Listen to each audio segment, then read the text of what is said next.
Over the last few years, institutions have been buying up massive amounts of Bitcoin. This is bullish because institutions have some of the deepest pockets.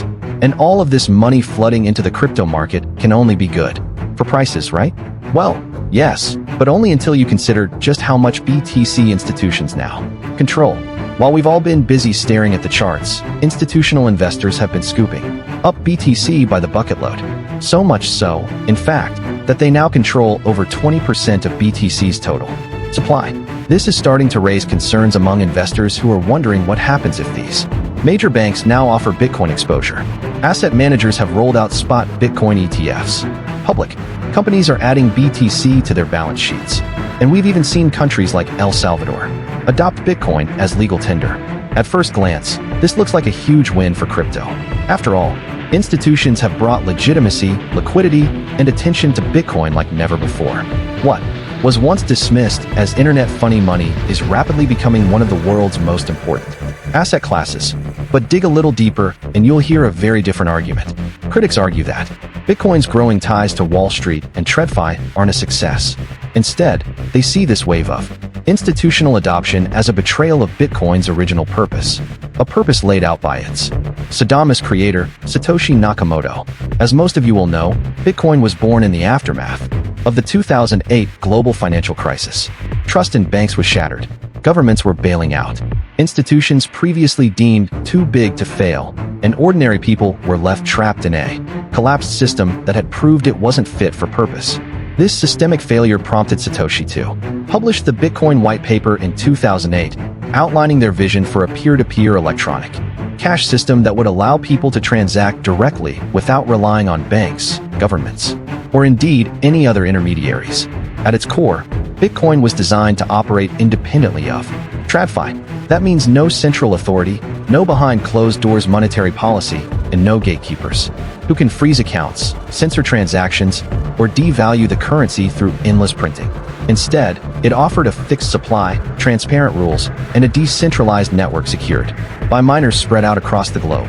Fast forward to today, though, and the picture looks very different. Bitcoin is no longer independent of TradFi. It's increasingly being integrated with the very system it was meant to disrupt. Institutions now hold vast amounts of BTC while regulated futures markets play a huge role in influencing BTC's price. Even spot Bitcoin ETFs, bullish as they are, let investors use traditional brokerages to buy shares in a financial vehicle that only provides indirect exposure to BTC. In other words, Bitcoin is now being wrapped, packaged, and distributed using TradFi rails. Now, for some Bitcoin holders, this is deeply unsettling. Many argue that institutional adoption undermines Bitcoin's core ethos of self-custody and decentralization. After all, if millions are now accessing BTC through ETFs, trusts, or custodians, are we really reducing the reliance on intermediaries? Meanwhile, beyond the philosophical concerns, there's also lots of debate around Bitcoin's decentralization. Obviously, major institutions have far more capital than the rest of us, enabling them to accumulate ungodly amounts of BTC. And as some of the biggest Bitcoin whales out there, institutions can lobby regulators in ways ordinary plebs like you and me simply can't. And with great power comes great potential to reshape financial markets, or whatever. It was Uncle Ben said. But here's the problem. Bitcoin's future growth now depends on continued institutional adoption. While it can function perfectly well as a decentralized network without any institutional involvement whatsoever, it can only grow so far relying on enthusiasts alone. Its liquidity and global relevance now hinge on institutions bringing capital at a scale retail investors simply can't match. On top of that, institutions bring the infrastructure, compliance, frameworks, and frankly the credibility needed to attract future investors and enthusiasts. But more importantly, they provide the rails for Bitcoin to integrate into the wider economy. They provide deep liquid markets while legitimizing Bitcoin as a store of value. Without this, Bitcoin might still be dismissed as internet funny money, something nerds obsess over or criminals rely on, or well, both. And that tension between independence and integration could very well be what defines Bitcoin's future in the coming years. Now, if you've been keeping up with the headlines, you'll know which institutions have been scooping up BTC and how it could all impact the crypto market. But if you find yourself missing out on these headlines, then don't worry. You can Easily stay up to date by getting our weekly newsletter sent directly to your inbox. That's where our research team breaks down the biggest stories shaping the market and highlights the key catalysts for the week ahead. And best of all, it's completely free. So, what are you waiting for? Sign up using the link below or scan this QR code.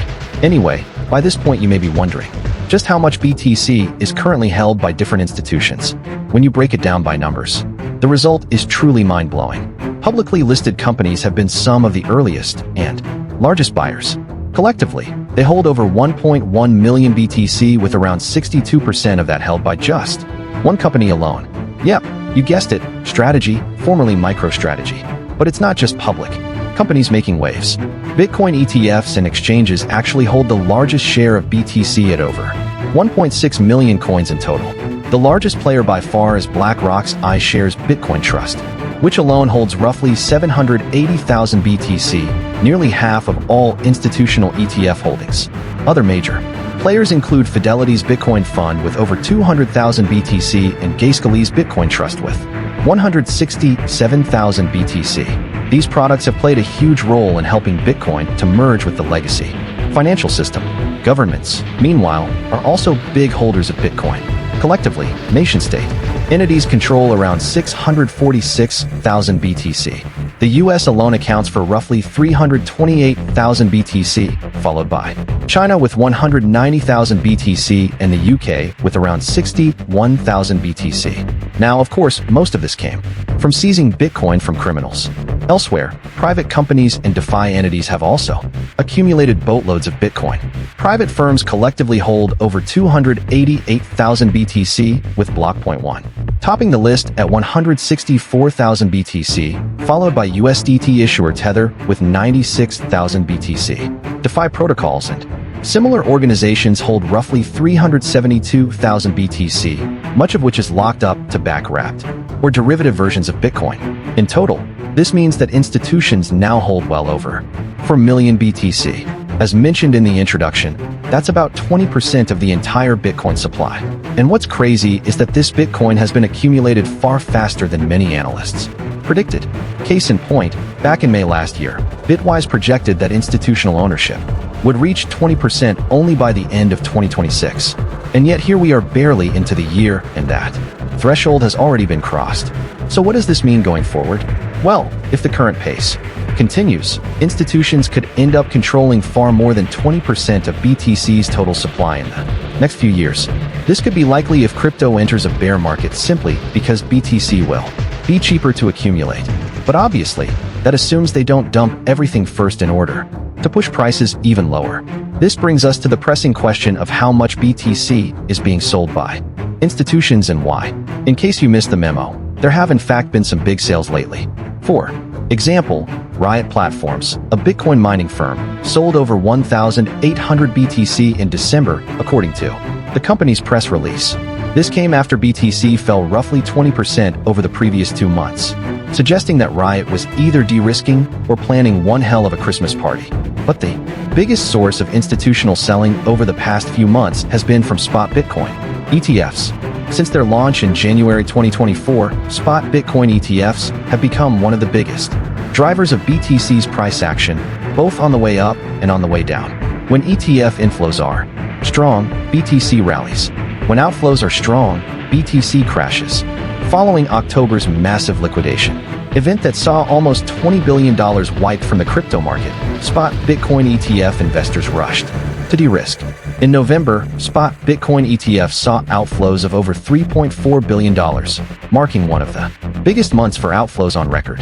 Outflows then slowed to around $1 billion in December, but the ETF still accounted for more selling than any other institutional group, with over $800 million sold in the first 5 days of December. In January, ETF outflows picked up again with another $1.60 billion of BTC sold, and nearly half sold in the first week. Unsurprisingly, this hasn't helped BTC's price over the past few months. Now, we should reiterate that institutions aren't abandoning Bitcoin. Quite the opposite. In fact, a recent report by Coinbase and Glassnode revealed that 71% of institutional investors believe BTC is undervalued. In other words, they want to hold more BTC, not less. And you can learn more about that report by checking out the video we did on it right over here. Still, this begs the question of whether there could be additional selling in the future and what could trigger it. Well, perhaps the biggest risk is a regulatory shock. You see, the reasons why institutions are still so bullish is because of how the regulatory environment has improved so dramatically in recent years. However, if that progress were reversed, be that through unclear rules, hostile legislation, or sudden enforcement actions, institutions wouldn't hesitate to reduce their exposure. Unlike retail investors, they don't huddle through uncertainty. Another possible risk is a macro shock, like a recession, economic stress, or rising geopolitical tensions. Events like these can force institutions to liquidate assets regardless of their long-term beliefs. In these scenarios, Bitcoin would be treated merely as a liquid asset with institutions acting quickly to preserve that liquidity. And I'd be remiss if I didn't mention the concerns around quantum computing, which are growing by the day. If you've been keeping up with the channel, you'll know that quantum technology has the potential to be able to crack the encryption on Bitcoin wallets, which could result in billions in BTC being stolen and sold. Now, while many see this threat as being years away, others aren't so sure, and institutions are inherently forward-looking. To be frank, this threat is something the crypto industry needs to deal with urgently. Without a proactive approach, institutions could walk away from Bitcoin entirely, which would have serious implications for BTC's price. Case in point, Charles Edwards, the founder of digital asset firm Capriole, said that BTC could fall below $50,000 if Bitcoin developers don't get serious about the quantum threat. In his words, quote, "We have to fix this next year or bon voyage. Enjoy the biggest Bitcoin bear market in history. FTX will look like a cakewalk. Yikes." Now, by this point, you may be wondering if the institutional adoption of Bitcoin could actually present risks to the network's security, especially since institutions now control 20% of BTC's supply and counting. Like we mentioned earlier, well, you'll be pleased to know that even with this mass accumulation of BTC, there is no real direct threat to the Bitcoin protocol itself. That's because Bitcoin security is protected by its decentralized proof-of-work consensus. Even with huge amounts of BTC, this doesn't change how the network is secured. All these institutions would need to start mining Bitcoin for there to be a real risk. That said, there are some security concerns that we shouldn't overlook, even if they're more indirect. Put simply, institutional stakes in Bitcoin miners could concentrate the network's hash power, that is, computational power, running the network. This raises the risk of a 51% attack, where at least half of all miners on the network collude to overpower the other 49%, effectively taking full control of the blockchain. In practice, though, executing a 51% attack would be astronomically difficult and expensive. An attacker would need more computing power than all honest miners combined, along with an ungodly number of specialized machines running non-stop. Add the enormous energy costs, and even the largest institutions would struggle to pull it off. In other words, a 51% attack is extremely unlikely, if not outright impossible. But even if this mass accumulation doesn't present a threat to the Bitcoin network itself, there's a clear risk to price because of ownership concentration in BTC's supply. These institutions would only need to sell a fraction of their supply to tank BTC's price. Recall that institutions collectively hold 4 million BTC. If they decided to sell, say, 30% of their holdings due to some kind of shock, then this would result in roughly 1.2 million BTC flooding the market. For perspective, this is more BTC than the holdings of every Bitcoin treasury company combined. There's also custodial risks to consider. When institutions buy BTC, they don't typically use self-custody wallets. They outsource this responsibility by relying on custodial services. The problem is this presents another centralization risk, since it makes these custodians a potential single point of failure. This exposes the BTC they hold to numerous risks, including hacks, fraudulent activity, and even the insolvency of the custodian themselves. And this isn't just hypothetical. It's happened before. In June 2023, crypto custodian Prime Trust was placed into receivership after it was discovered to only have a fraction of the funds needed to honor client withdrawals. Allegedly. Another example is BitGo, a prominent institutional crypto custodian which was found to have a wallet vulnerability in March 2023. Again, allegedly. Thankfully, no funds were lost, and BitGo worked fast to quickly patch the issue. Even so, this example highlights how even institutional-grade security solutions can have flaws that, if left unchecked, could lead to billions of dollars worth of BTC being stolen. So, while institutions don't threaten the protocol itself, they do introduce financial and systemic risks that we should be aware of. That said, institutions are unlikely to break Bitcoin even if their involvement does change the ecosystem. So then, what does all of this mean for BTC's price? Well, let's start with the obvious. As institutions continue to throw their massive amounts of capital into Bitcoin, this will continue to push BTC's price up and to the right in the long term. The catch is that as institutions buy and hodl more BTC, this means there's far less liquid supply to actively trade. So even with Bitcoin's market cap in the trillions of dollars, this could actually increase Bitcoin's price volatility rather than decrease it. That's simply because the remaining liquid supply would be more sensitive to price fluctuations.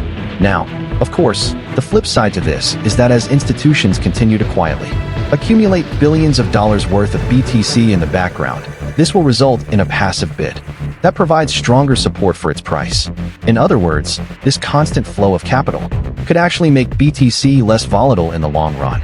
In fact, if institutions continue to make BTC a key part of their investment portfolios, they could end up accumulating even more in the bear market at a steep discount. Recall that 71% of institutions already think BTC is undervalued. To these guys, any downside price action is just an opportunity to further accumulate. And there's also a powerful signaling effect at play. When institutions hold Bitcoin through the rough patches, it sends a clear message that this asset isn't going away.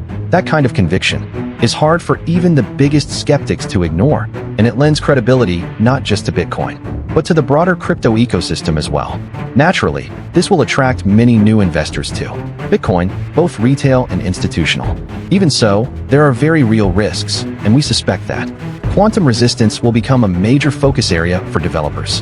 But if this risk is addressed, then any concerns about Bitcoin's longevity will be a thing of the past. So, while it may be right to have some concerns about Bitcoin's new direction, it's clear that institutions are increasingly adopting it. So, the question then becomes, will this adoption come at a greater cost? Let us know your thoughts in the comments below. Alright, folks, that's about all from me for today.